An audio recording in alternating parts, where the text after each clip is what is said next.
Hello, beautiful souls.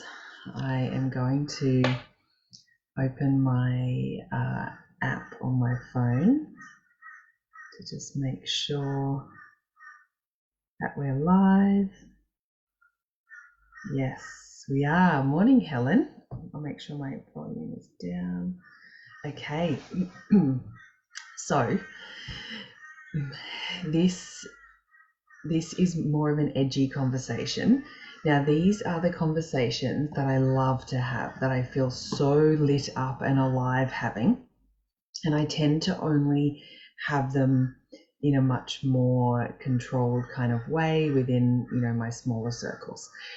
And my journey of self-liberation has been really stepping into this fullest expression of who I am and being that fullest expression in anywhere that I show up, in all aspects of my life, and releasing this energy leakage of, or cleaning up this energy leakage of, having to adjust all of the time depending on, the environment that I'm in. So here goes this very edgy conversation. So this topic is neurodivergence in business and why a diagnosis doesn't matter. Now, my intention is liberation. My intention is to support you with, a possible perception shift, a possible softening of some outward judgments or inward judgments around neurodivergence, a possible opening to embracing it as a gift rather than as a limitation or a hindrance. And this whole piece has come because I work with lots of people who sometimes know about their neurodivergence and sometimes don't necessarily, and it doesn't matter to me. But what I'm noticing is that, as life gets more busy and you become more devoted to what it is that you're doing and what you're here to do, is that the if there's resistance to parts of who you truly are, which include the neurodivergence, then it can show up as, obstacles or challenges in creating what you're here to create. And so my intention is liberation and this softening experience through this. And so I preface this with, I am not a doctor, I'm not a psychiatrist, and I am not even a health professional. This is all based on lots of different, channels of education, lots of different experience, and connection with my channel and things that I have downloaded over the years in my own journey and working with hundreds and hundreds of people. And so I believe that if you are on this path of ascension and evolution, if you know that you're here to create an impact, if you have an awareness of medicine on your heart and that you want to share that with the world, I believe that, that those gifts are actually aligned with neurodivergence. And all neurodivergence is, I wrote it down here, is a non-medical umbrella that describes people with a variation in their mental function. And now we use it to describe, to categorize like ADHD and autism, and other things. Now, I have a funny journey around, my own experiences with neurodivergence, is that I didn't really, my biggest thing is I'm not into labels. From part of my soul blueprint has been my journey of really my journey to sovereignty, my journey of unplugging from the matrix and from all the strings of attachment that have me enslaved in some way. And now my journey is then sharing that with others. So I have been this way since as long as I can remember. So I remember being in kindergarten and then challenging my mum and saying, I don't want to line up like cattle, like animals for vaccinations in kindergarten. And my mum said, I would always, it was like I could always see the glitches in the system. And so I didn't recognize that until only very recently when a darling, beautiful friend said to me, I wrote a comment on Facebook about how I had received a brush for dry skin brushing. And I love doing things that are for my health and well-being. And so I did this experience with the dry skin brush, but it was the worst, just the worst sensation and the worst experience, and I don't know why anyone would ever like to do it. It was just sensory overload.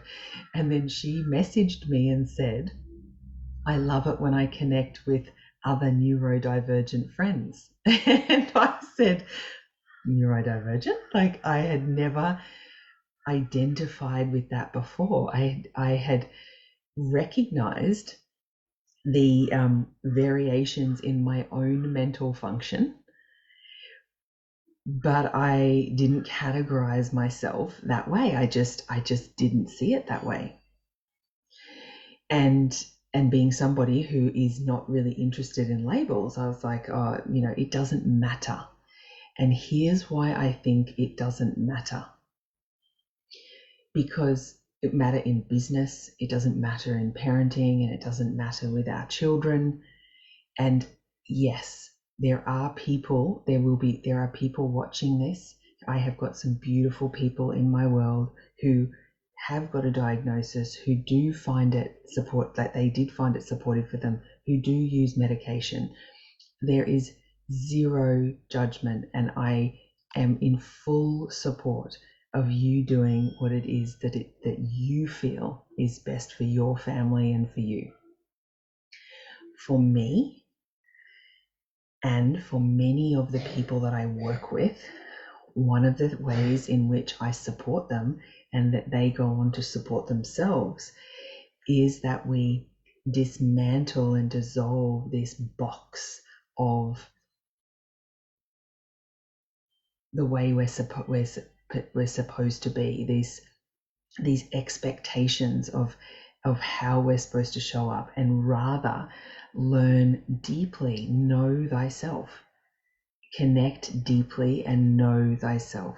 When you know yourself, now, part of neurodivergence is that they now know that the gut brain link, the gut brain link has an enormous impact on the functioning of the thriving of that person. And there's many studies now that are going into long-term studies that have demonstrated very, very, very, very, very severe autism, with the child being non-verbal and barely functioning. Taking that child off the regular Western diet and having them on a grain-free, high-fat, low-carb lifestyle, and within a very short period of time, their language, their cognition, their motor skills come back online, and they start to develop these things. There is an enormous amount that we can do with nutrition, and just nutrition alone.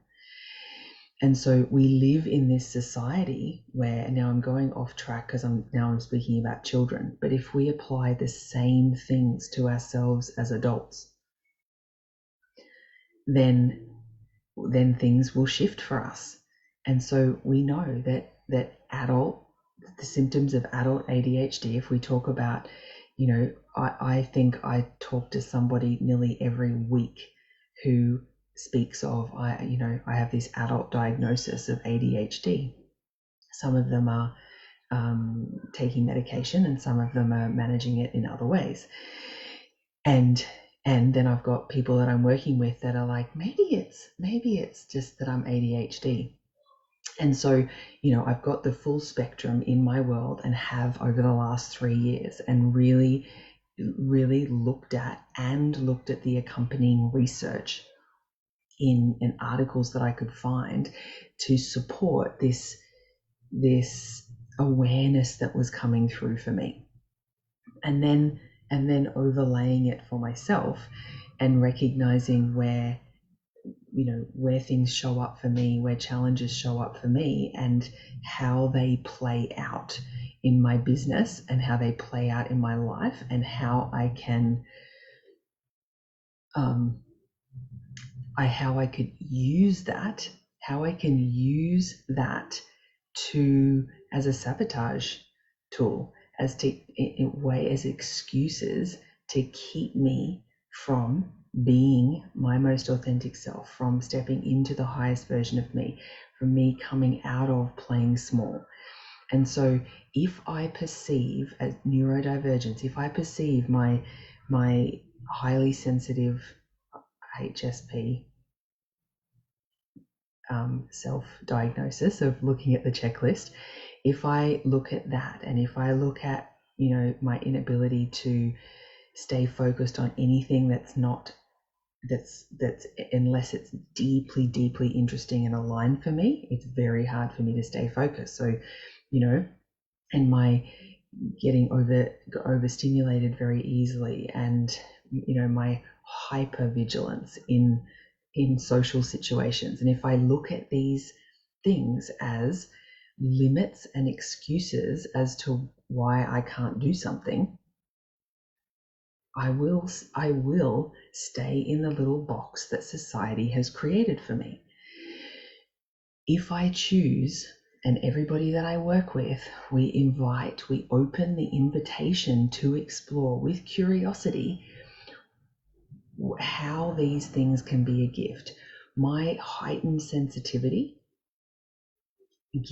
allows me to perceive and connect with other people's fields like that. And so what is it that I need to do to support myself in having that sensitivity?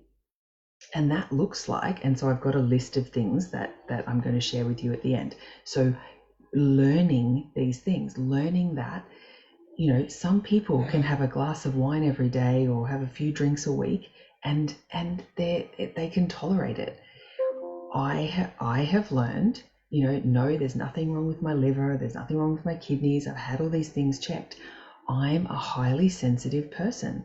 It affects my mental stability and my well-being if I have even just a couple of drinks a week. And so it's knowing and recognizing these things. It's recognizing that if I was to spend a lot of time with crowds, like overstimulating, going to my kids' friends' parties and being in, bounce, and it's so loud, and the lights and everything's so unnatural.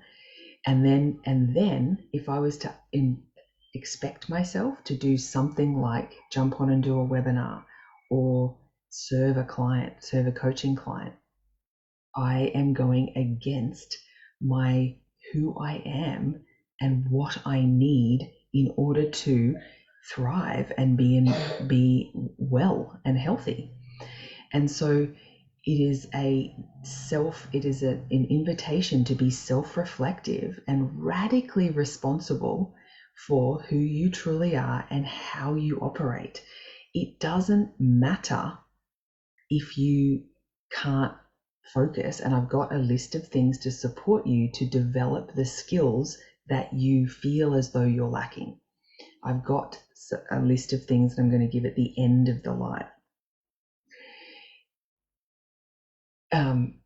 And we want to recognize where we go, that's something that I'm not very good at. Like, for example, I would get so overwhelmed with emotion if I perceived something as a criticism. So can you imagine that in business, right?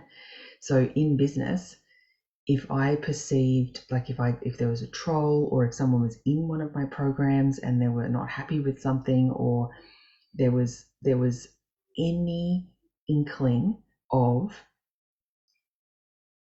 me not being liked or not being approved of, I was so hypersensitive to criticism for many reasons, but part of that is this heightened sensitivity.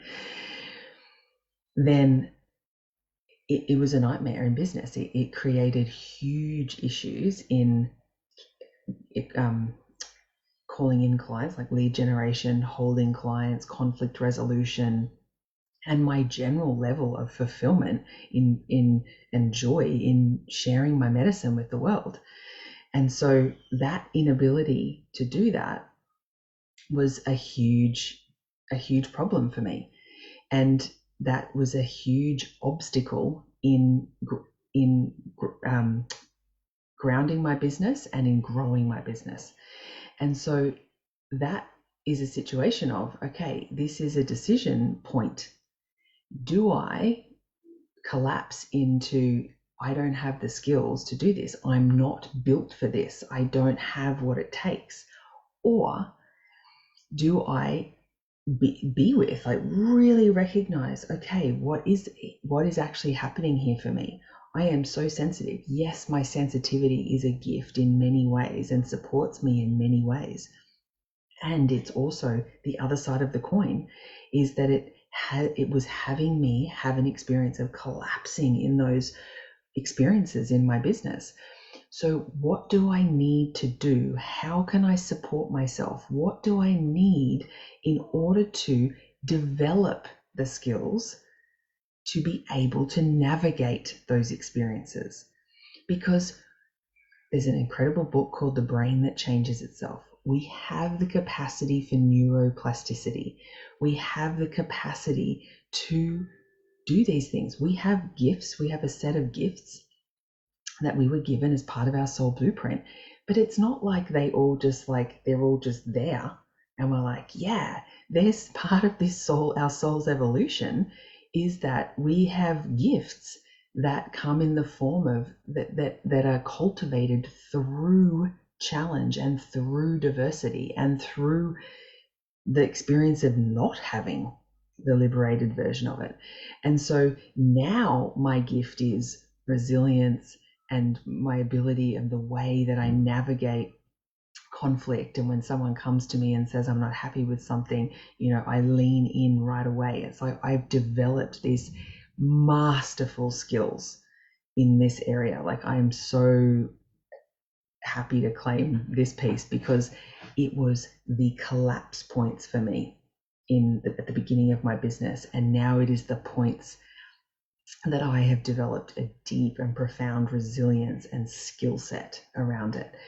And that it did not come easy for me, and it was not comfortable, but now I know that it is a deep gift of mine. And so in the experience of the variation in my mental function, because it was a huge challenge for me growing up, where it was, my family were constantly like, oh, this is just such a problem, and it's so annoying and it's so limiting that you're just so oversensitive. I can't say anything to you without you taking it so personally and you emotionally collapsing. And so it was a well trodden path in my brain, in my behavior.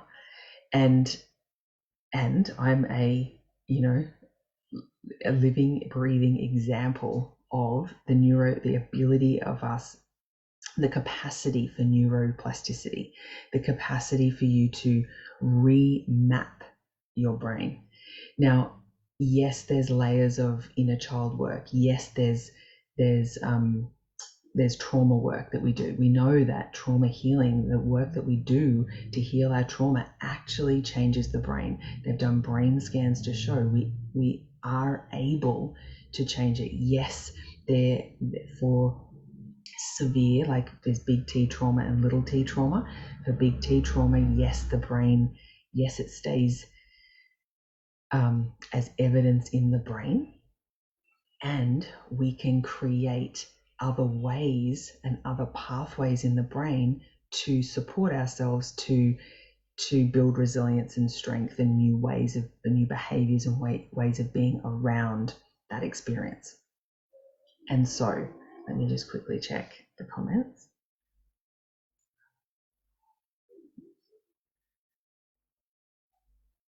Yes, Helen says you have ADHD and don't require a diagnosis.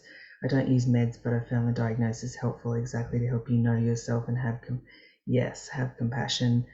Same, diagnosis and tools have helped me out tremendously. Beautiful. And so, and that's the thing, is that it is a very personal thing.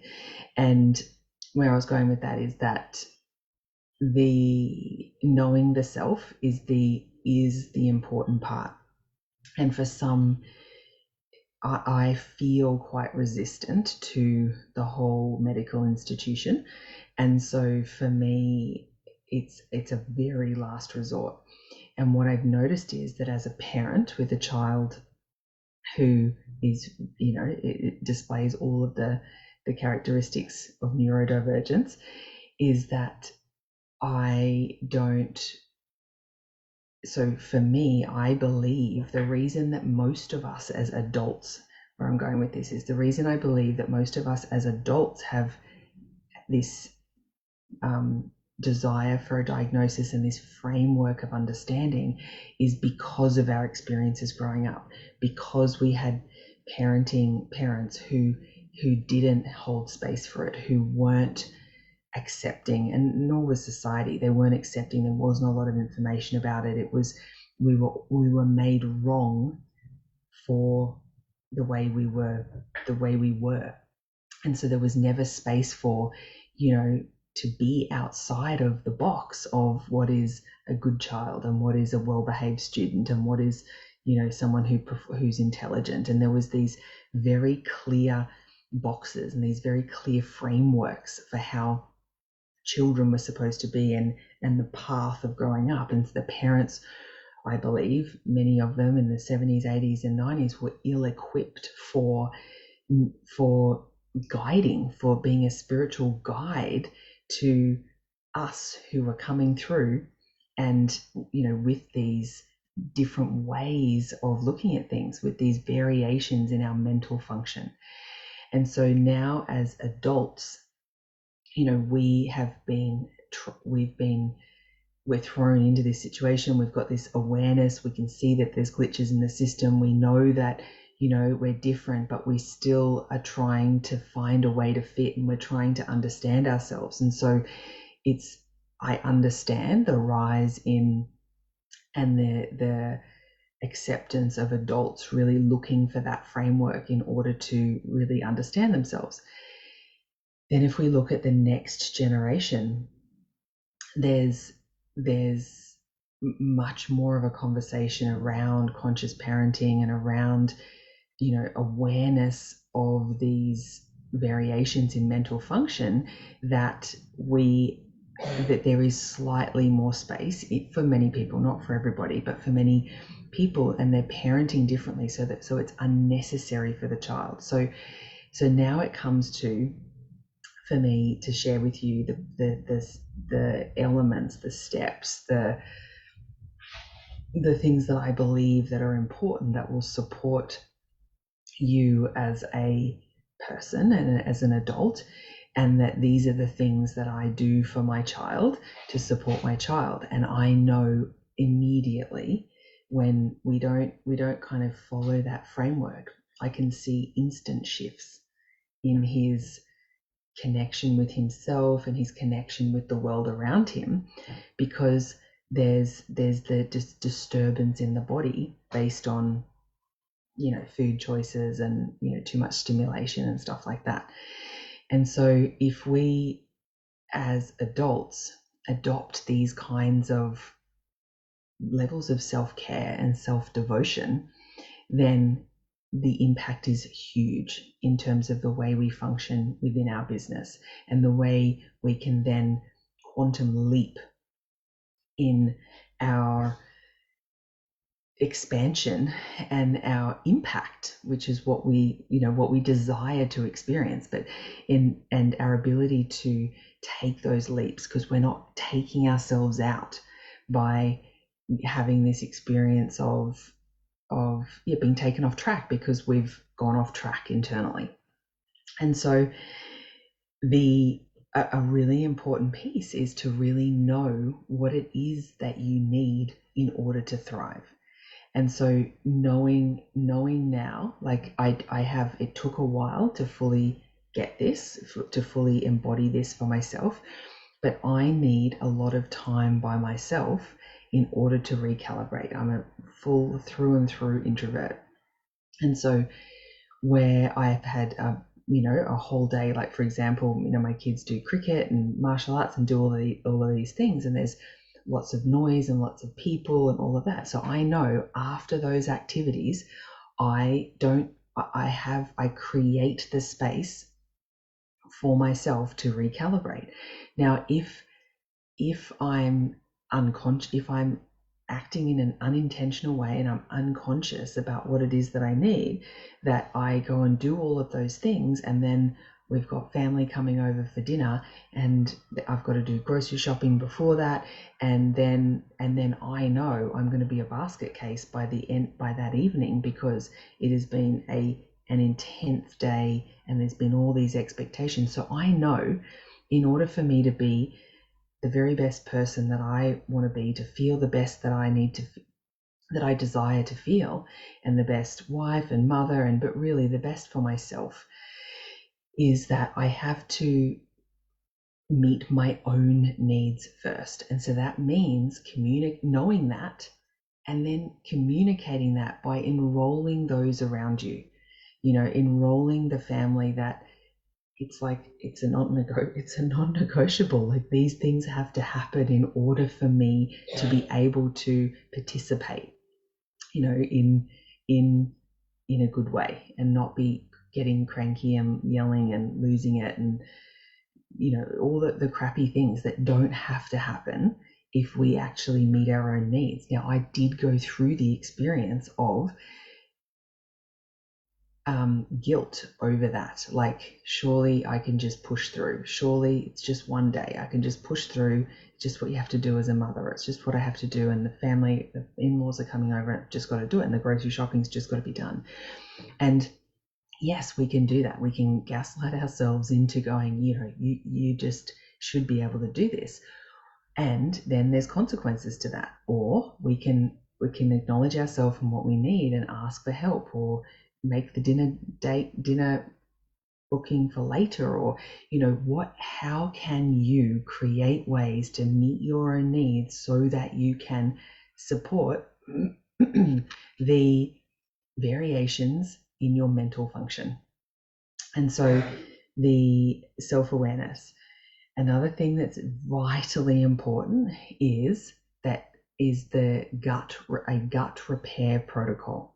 So most people neurodivergence actually comes from, so there's lots of, it's often trauma related. Dr. Gabor Mate talks a lot about this, trauma related, and also comes from an impact of trauma in the gut biome, and the communication between the biome and the rest of the nervous system. And so a gut repair protocol is recommended because there's often a leaky gut issue, so porous gut lining. And so bone broths and collagen, like regularly and everyday kind of thing, keeping real awareness on the integrity of the gut lining, and really minimizing things like alcohol and things like things that really disturb that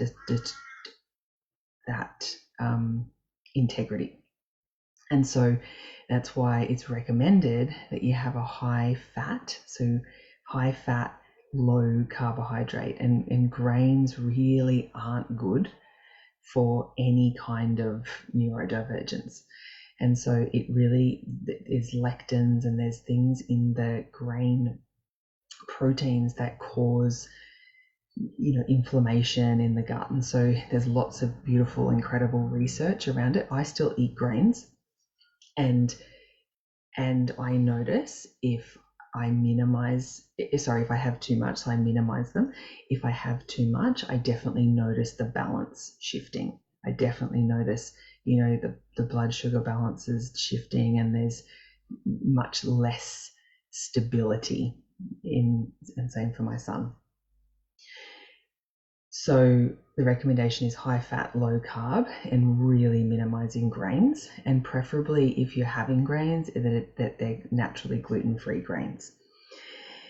And then I talked about the gut repair, and then the other thing is connecting with nature more than you are not with nature. So if you spend 8 hours in a workplace with fluorescent lights, and you're up in a building and your feet aren't on the ground, that the recommendation would be that every single hour you get up and you have a break, and you go down and you put your feet on the ground and you look at the natural light, and you take in some breaths.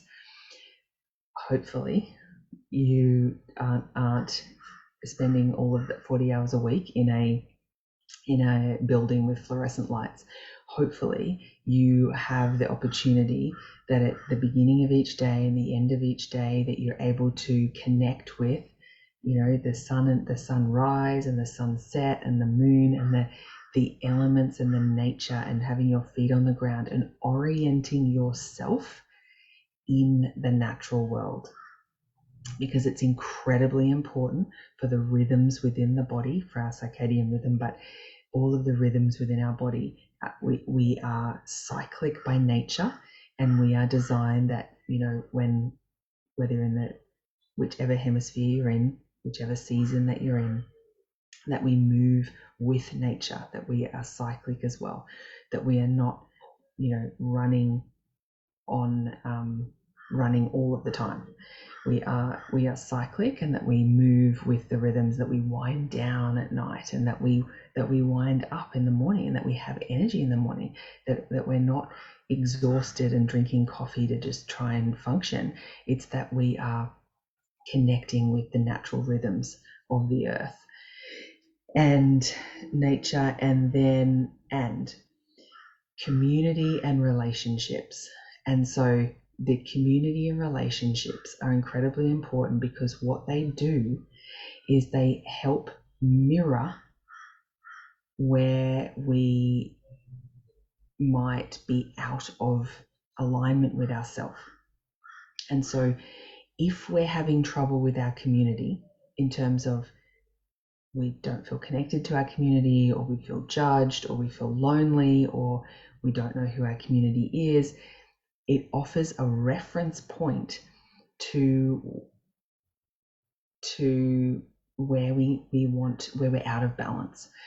And so if we look at, wow, in my friendship circles, everybody's really struggling, and they're all in their victim stories, and I'm really noticing that it's really getting me down. It provides a reference point for how we're not connected to our well-being and to what is in our highest good. And so if we look at, because often with variations in our mental function, is that we can become fixated, and we kind of go inward and fixated on what is our viewpoint. And so it's a reminder, and I have little reminders around, a reminder to look outward and to actually see what's being displayed to me within my community, to show me what is actually what I'm thinking and feeling. Because when there is harmony in my community, harmony, connection, and love being moved through and transferred between us, then I know that I'm doing all these things. I'm supporting my gut function. I'm connecting with nature. I'm in alignment with my cyclic function, and so I can actually see in the outer world what is going on through my community. And so if we look at our community and choose our community wisely, choose who we spend time with, choose the people who are going to support you to be your very best self. They're going to support you that when you are out of alignment, they're going to support you to get back into alignment. They're not pulling you back out and saying, don't worry about that gut repair. That's not really important. Let's just, go and do this. You want people and community that are holding you to your highest vision. And then that leads me to is choosing a mentor who can hold you to that as well. And so if you are thinking about this is so tricky to do this on my own. This is so hard to keep myself accountable. That's because you're a human and we are community beings. We work best in symbiosis with each other. And so choosing a mentor who has done the deep work with this, who is deeply embodied and is trauma informed and is aware of these nuances in this, variations in mental function to support you with being your very best self, and is able to meet you where you're at and support you to with where you're going. And so I don't think I said this at the very beginning. Let me have a look.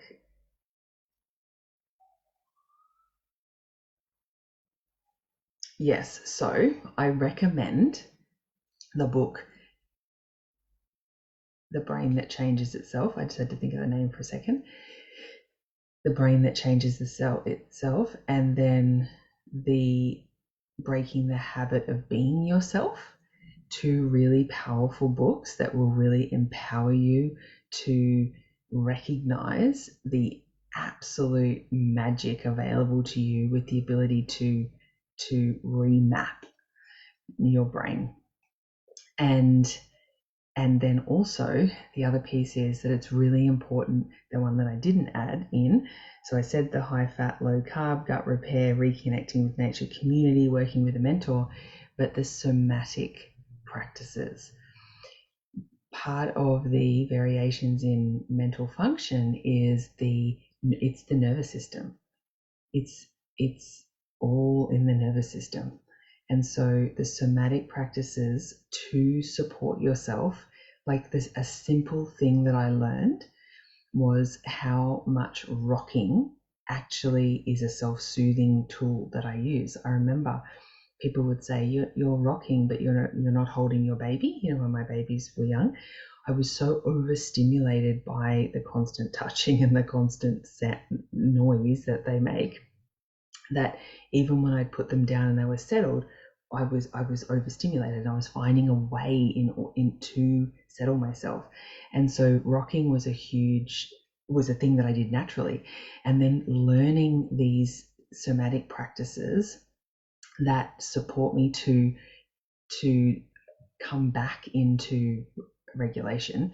So sometimes it's to upregulate and sometimes it's to downregulate. So sometimes if I'm overstimulated, we need things to downregulate. And so things like rocking and things like weighted blankets and things like that, things pressure, a really firm hug to help really calm the nervous system. And then there's things at times where we need to upregulate, like screaming into a pillow, or thumping it out on a pillow to move it through the body, or dancing or singing and doing things to if we're in a collapse, or if we're in a kind of more depressive and introspective place that we want to move through. And so the nervous system regulation is just was at the very top, and I didn't say that at the very top because it is the make or break of these pieces. So to bring it all together and to wrap it all up, whether you are noticing for yourself that there are symptoms, there are behaviors that are coming into play where you're starting to go, this is maybe this is ADHD and maybe I need a diagnosis. This is an invitation to explore these other pieces and finding a way to connect with yourself and support yourself, to know yourself more deeply and recognize what you need so that you can give yourself what you need, and then notice what shifts for you.